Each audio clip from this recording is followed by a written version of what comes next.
How to change theme in Opera GX browser. So if you're also wondering how you can easily change your theme on Opera GX browser, then first thing what you need to do is just open up your Opera GX browser just like this, and as you can see currently it's on the dark mode.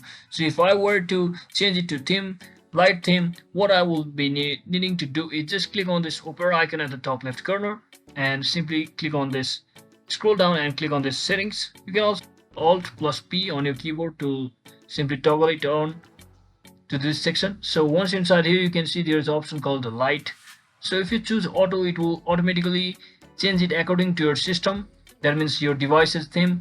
But since I want a light theme, I will be simply tapping on this, and you can also change the inside theme or inside color just like this as well. So that is exactly how we do it, guys. I hope this video was helpful. If it was, don't forget to like and subscribe channel.